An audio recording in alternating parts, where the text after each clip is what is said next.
Hi everyone, this is Cheryl Skolich and Kelly Maynard with another Lipedema Lite Bites. Today we're going to be talking about lipedema stages and type variations. So thanks so much for joining us. We're so excited to have you here. I'm Lipedema Diva Cheryl Skolich. And I'm Kelly Maynard with Wild Heart Wellness. We're so glad to have you here. Following up a little bit on our previous two videos, one on types, one on stages, and now some variations on those so you maybe can recognize them a little bit easier. Yeah. Okay, so last time we were talking a little bit about lipedema stages, and we're talking about how in the US that there are 3 stages currently, and then what was previously called stage 4, lipedema, they've determined that that can happen at any stage. So now we have 3 stages plus the additional diagnosis of lipedema. Right. Sorry, my cursor disappeared and I'm trying to click. Not a problem. Okay, there we go. And one of the things also is that no matter what stage you're in, you might have pain. And so some of these slides are also, along with the type variations, they're going to talk about where people are experiencing pain. Yeah, that's true. I think we talked about that a little bit last time, but I think it's important to note that some people have the perception that as their arms or legs or hips enlarge, that means the pain is going to increase with size, but not necessarily. There are some stage 1 women who don't really look like they have lipedema, but their pain is just as much as some of the stage 3 women, and then some of the stage 3 women don't seem to have a lot of pain at all. So it just is very individual, along with everything else that has to do with lipedema. Yes, so true. It does seem so variable. So it just depends on the person. For myself, I do really think that there is a strong connection between food sensitivities and pain. And I know that some other women have experienced that as well. They know that when they eat a particular food, that's when they're developing certain types of pain. So that might be at least part of it. So that's something to keep in mind also. That's true, because I've had the same experience with, not exactly the same as you, because we're all unique in how we respond to things sometimes. But I have noticed if I eat a few things that I may not have a big reaction to, but if I eat those things that I have a very small reaction to, maybe 2 or 3 days in a row, then my pain will increase. Sometimes it's an achiness all over. Sometimes it might be just stiffness. Sometimes joint pain. It just really kind of depends. So I think all of those things are good to keep in mind. Maybe pay more attention to your body and what you're eating that might be causing you to have some of those extra pain reactions, or more inflammation that causes, your skin to be more sensitive to touch, something like that, or pressure. I think that's a really good point. Yeah. Okay, so this slide right here, we're talking about arms, and you can see how the lipedema is progressing through the stages from stage 1 through that stage 3, 4 lipolymphedema type stage. So in particular, underneath the bicep, you can see where the lipedema fluid is filling up and causing that skin to start sagging in the bicep area. And then it continues to increase through the various stages there. Yeah, and one thing that I have noticed talking to women at different stages, that tricep area, like on the back of your arm here, it seems like that women have a lot of pain there. And it may not just hurt from when you're sitting there, but it could hurt with pressure, or sometimes when women are trying to do some sort of therapy, like either like a deep massage or cupping or gua sha, one of those things, the back of the arm right there can be extremely sensitive. And that is not normal in a normal arm. So it shouldn't be any more sensitive than any other part of your body. But that could be an indication, especially at the earlier stages, that maybe you have lipedema tissue in that part of your body. Yeah. I know for myself, my husband would just tap me pretty lightly I mean, honestly, looking back, pretty lightly on the shoulder, and it would be so painful. And you know, I you know, kind of cry out a little bit, and he almost thought that I was joking, right? Because it's just not a normal thing, but it's us and our bodies, and therefore we think that everyone else is the same way. Right. So it's something to realize that it really is a different type of thing that's going on with us. It really is. So if we look on the other, I guess it's the right-hand side of this graphic, we can see how the lipedema tissue might present. Sometimes it's just, one area. Sometimes it kind of makes little double flaps. Some women have it only to the wrist. Have it only to the elbow, and then other women might have it all the way down to the wrist. So as we talked about in a previous video, some women don't have that ankle cuff. Yep. Some women also will not have the wrist cuff because their lipedema only goes to the elbow. So we need to be careful not to assign one sort of classic picture of what lipedema has to look like in order for it to be lipedema. As you can see on this page, there's all kinds of different presentations, and you probably want to say that this slide is from Daniel Lipedema Chile. Oh yes. And we're really grateful to be able to borrow for our presentation today. Yeah. He has some wonderful diagrams on Instagram, so if you don't follow him, follow him. He has some great information there. And he's done a lot of work, as you can see, putting some of these pictures together.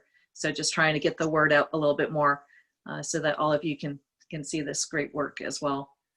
The color variation, you can see where some women experience pain. So the yellow and the red areas are where women have reported various amounts of pain in their arms. I've always been surprised at the shoulder because you don't think about having lipedema there, but it does seem like quite a bit of women have it there. And I think another thing I learned about shoulder pain is that when you have Hashimoto's disease, a lot of women report having shoulder pain. So I've been curious because thyroid issues are comorbidity with lipedema. I'm wondering if at some point there might be a connection between that shoulder pain and the women who also might have a thyroid problem. But that's not in the research. It's just something I've wondered about since the shoulder pain seems a little odd to me. Yeah, good point. And here we have the thighs. So along the top, you can see where we're, again, going from stage 1 through the stages.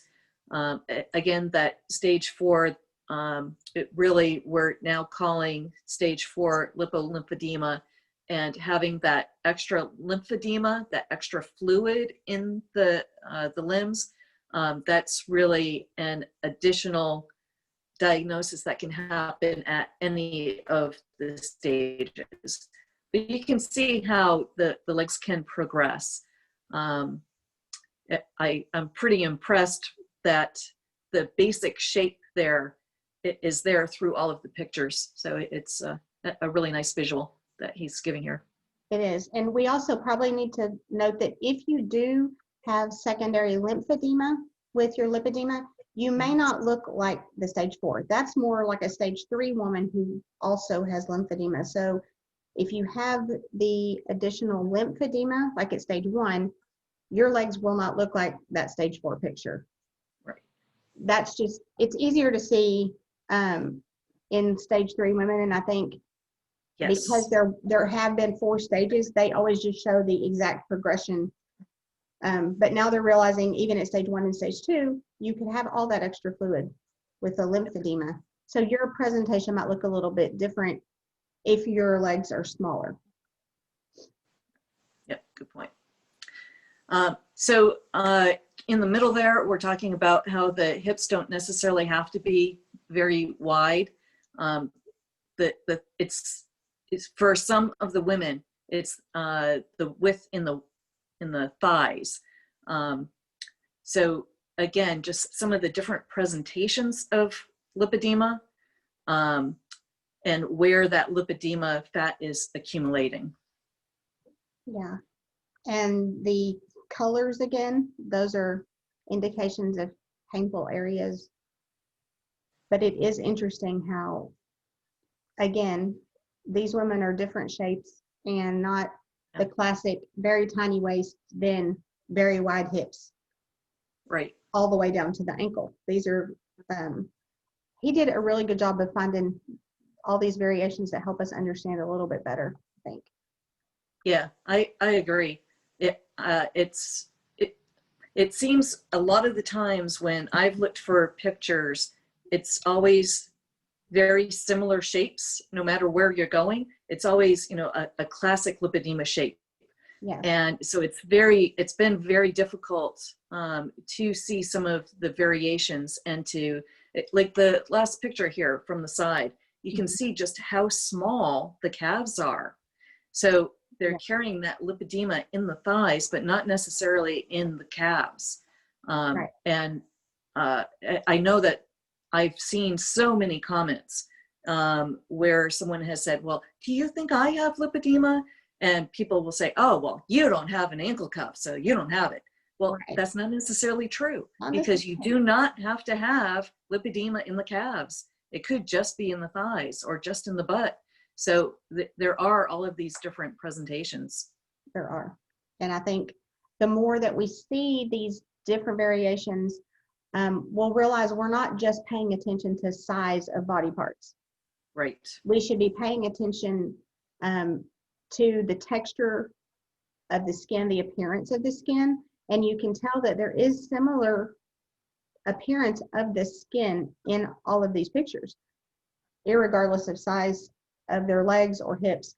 And so the pain could be similar if women do experience pain, and the heaviness feeling in the tissue.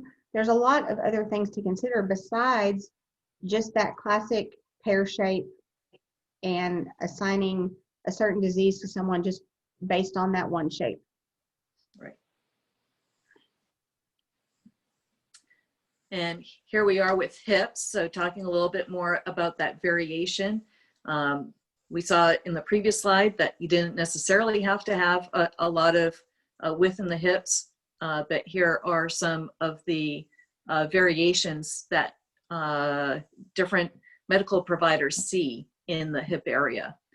So you can see that continuous line, the flap, and the double flap are very common variations of lipedema presenting in the hip area. That's true. And I think that continuous line, it looks more like the classic hourglass shape that a lot of women might have. And so another reason why, especially in early stages, it might be important to look at other symptoms of lipedema. Yep. To see if maybe that classic hourglass shape means a different thing for you. But it is interesting because most of these women, there is a difference between the waist size and the hip size. So that usually does happen. In early stages, it may not be such a drastic difference, but that is one thing, the waist to hip ratio is usually in normal range, like healthy range, but there is a difference between what you would expect for the hip size compared to the waist size.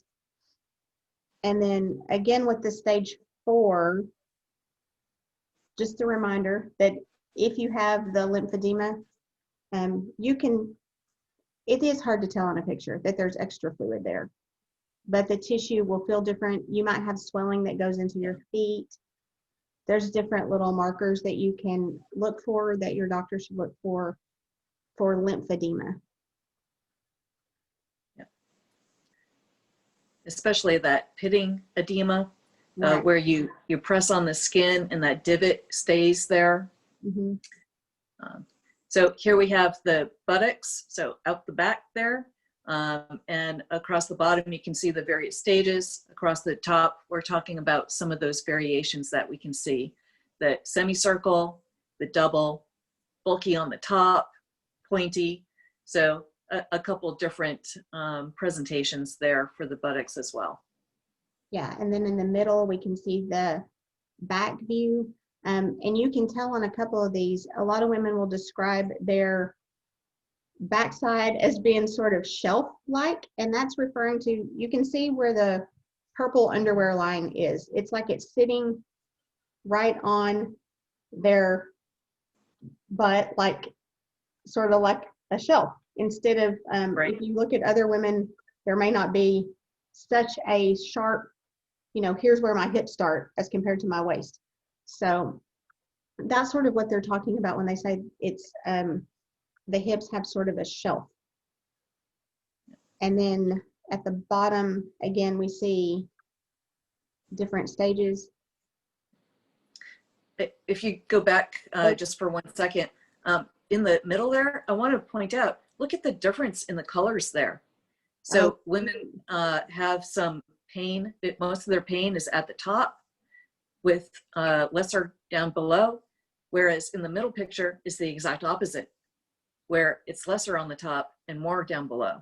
So, you know, I find that quite interesting as well, that, you know, it can be so different person to person.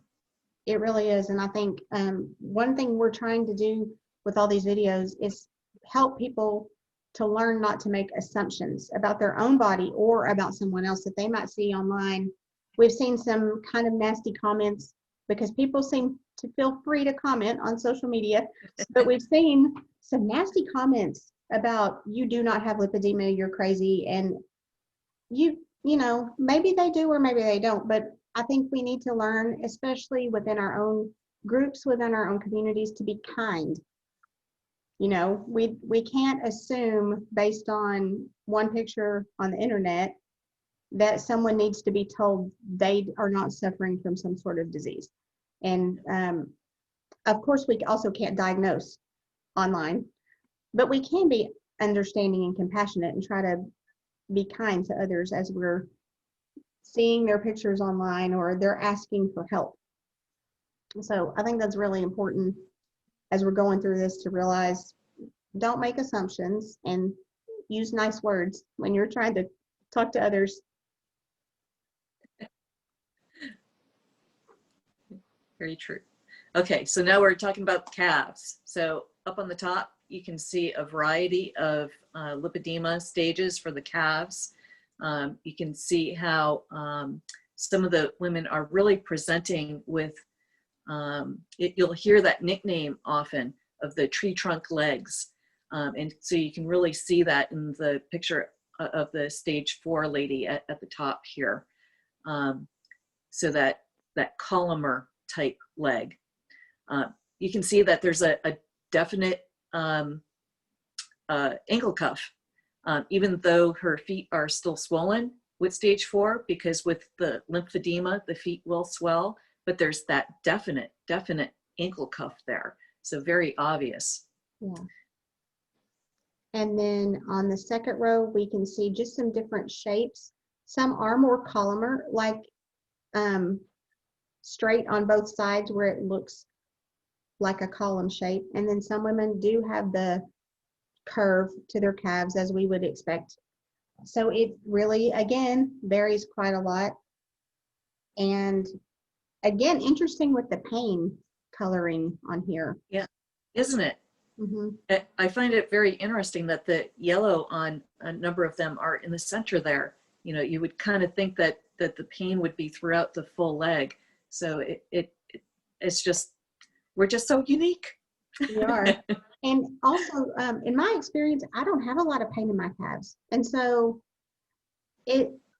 this is a patterns of pain for these particular women, but some of us may not really have pain in some of our lipedema areas. So again, a very unique individual presentations and symptoms. And I think it's a good thing that we're looking at all these examples and the ways that different women will report how their lipedema affects their own bodies. Right. And, you know, we really don't talk very much about the lower abdomen around the bust. As Daniel Lipedema Chile is saying here, the kind of the forgotten parts. But there are a lot of lipedema ladies who are reporting discomfort or heaviness around the bust and or that lower abdomen area. So again, just that feeling of fullness and heaviness. Yeah, and I've seen women, I think we didn't touch on this in a previous video, but there are women who have extra weight and extra lipedema tissue in the abdomen, and doctors are starting to recognize that it does exist there, because there for a while, if women had any extra weight they were carrying in their abdominal area, they would automatically rule out lipedema, because they would say, well, it doesn't exist there. So if you have it there, that means it's a different thing. But not necessarily. These women seem to have flat stomachs. That's not always the case. Some women don't have flat stomachs, and they do have quite a bit of lipedema tissue in that lower abdomen, like between the belly button and the groin area.